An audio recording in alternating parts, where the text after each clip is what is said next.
So mga paps, ngayong araw pala ituturo ko sa inyo yung pinakamadaling paraan sa pag wheel alignment or pag toe in toe out ng sasakyan. So simulan na natin ito mga paps. So ganito mga paps, kasi last time nagpalit ako ng tie rod end. So SOP talaga, kahit sabihin may marka yan, para lang sigurado, kailangan talaga nating ipa-wheel alignment once na may binago tayo sa steering components natin. So ito, ang gagawin ko wheel alignment, sa tingin ko ito yung pinakamadali. Last time kasi, may ginawa ko wheel alignment, pwede nyo sundan yun.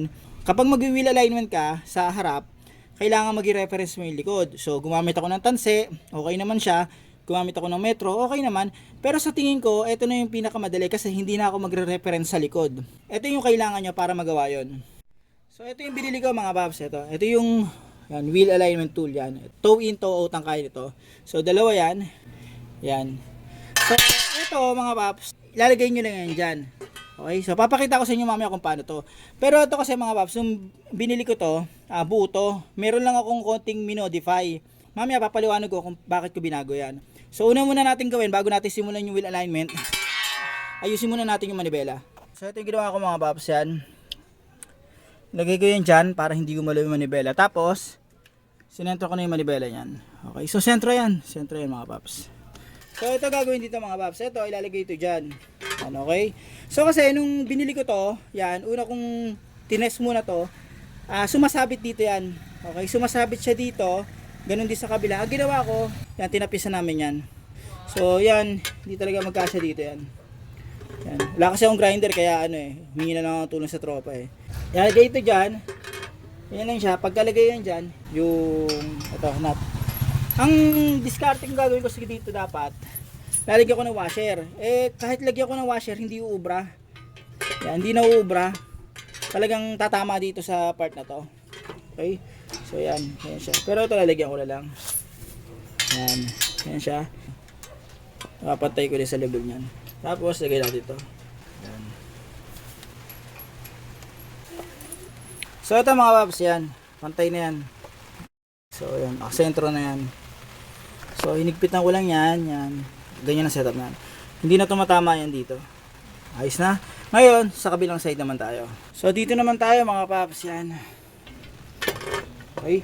Kasi yung rito, tumatama siya dito eh. Kaya kapag nakabili kayo nito, sa Fortuner, may posibilidad na tumama malaki kasi pinaka brake caliper niya eh. Mas gusto ko lapat talaga eh. So yun yung gusto kong diskarte eh.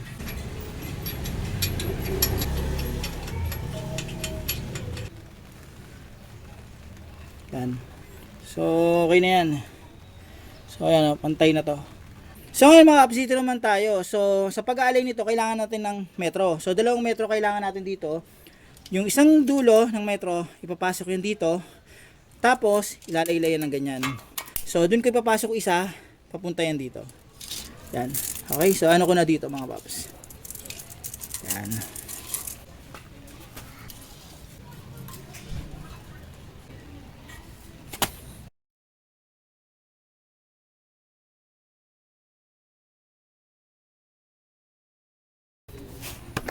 So ito na siya mga paps. Kung makikita nyo yan, ganyan ang setup yan. Yan. Yan ang setup. Ngayon ganito, pantay na yan, di ba? Tapos nalagay ko na yung 2 metro. Yung sukat nun, sa kasukat nun, dapat halos magkapareha siya. So dito kasi, ang nakuha ko rito ay 157 cm, doon 159. So ang nakuha ko rito ay 159. So ang distansya simula do sa dulo hanggang dito ay 159 cm. So ayan siya. Ngayon dito sa kabila naman, ang nakuha ko rito ay 157. Yan, 157 cm. So kailangang habulin ko to, kailangang itama ko to hanggang dito.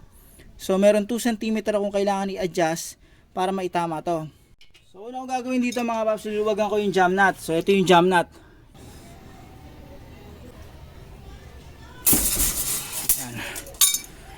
So maluwag na yan. Yan. Yan. So ito, bali dito sa kabila 159, tapos dito ay 1 57. Okay, so hahabulin ko to mga paps. Ngayon, eto, ipipihit nyo lang to. Yan, gamit kayo ng 14 rito, tapos pipihitin nyo yan. Titignan nyo kung ano yung magbabago dito. Yan, so pihit ko na to. Yan. Yan, kung pakita ko sa inyo ha. Yan. So ipinipihit ko ng pag ganun yan, tignan nyo, ang nangyayari, nagbabago yan.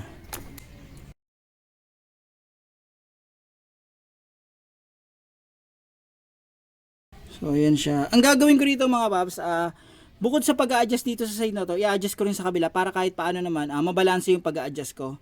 So ito siya, tumagdag na siya ng ano ng 1 cm. So ayan. Yan. So dumagdag na siya ng 1 cm halos dito, tapos i-adjust ko sa kabila. Sa kabila hindi nagbago yan, 159 pa rin yan. Okay? So habulin natin yan. So dito naman tayo sa kabila. Ayan, niluwagan ko. So bakit ang adjustment ko dalawa? Kasi kung konti lang yung diferensya, kahit sa isang side na lang ako mag-a-adjust. So dalawang side yung i-adjust ko kasi para kahit paano mabalanse yung pag-a-adjust ko. So ito siya.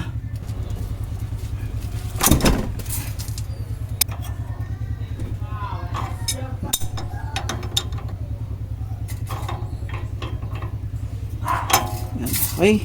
So ang gagawin ko, ipipihit ko ngayon to, tapos titignan ko kung magkakaroon ng adjustment sa kabila.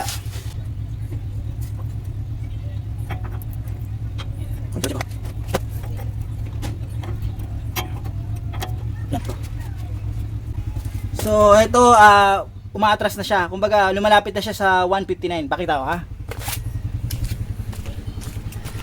So ayan. Nakita nyo? So lumalapit siya, ito 159 pa rin yan. So yun ang habulin ko. Kasi ito. Okay.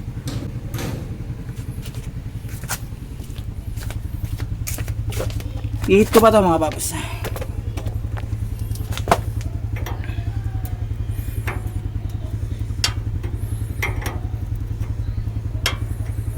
So pakita ko lang sa inyo yung kabila mga paps. Kanina 159 cm to. So nung ina-adjust ko siya, nag-move din yung ano nito, adjustment sa kabila. So kung mapapansin nyo, naging ano na lang siya, naging 157.5. Yun yung ano nakikita ko dito. So dito sa kabila pakita ko ha.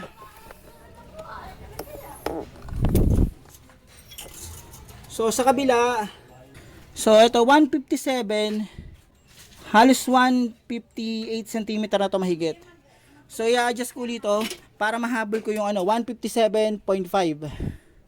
So hanggang dito target ko. I-adjust ko na lang dito. Dito na ako titira sa kabila mga paps.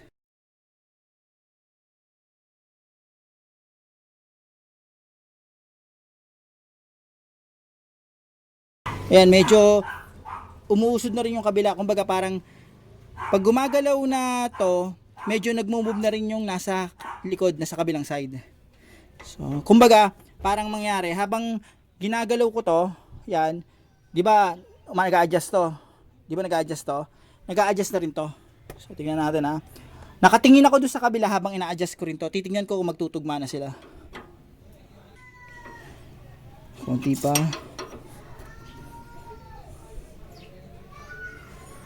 Ayan. Double check natin mga paps. So 158 cm. Dali. Ayun, okay na. Nadali ko na. So ito yung final na ano na measurement. Ito 158 cm. Tapos yung kabila, ayan, 158 cm din. So ayan siya. Kain natin to.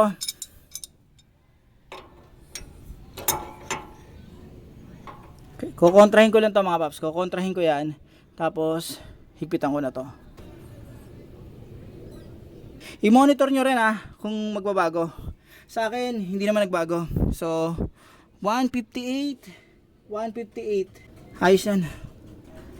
So, all goods na yan. Sa kabila naman ako. So, higpitan ko na yung jam nut dito mga paps. Yan. Yan. So, all goods na yan.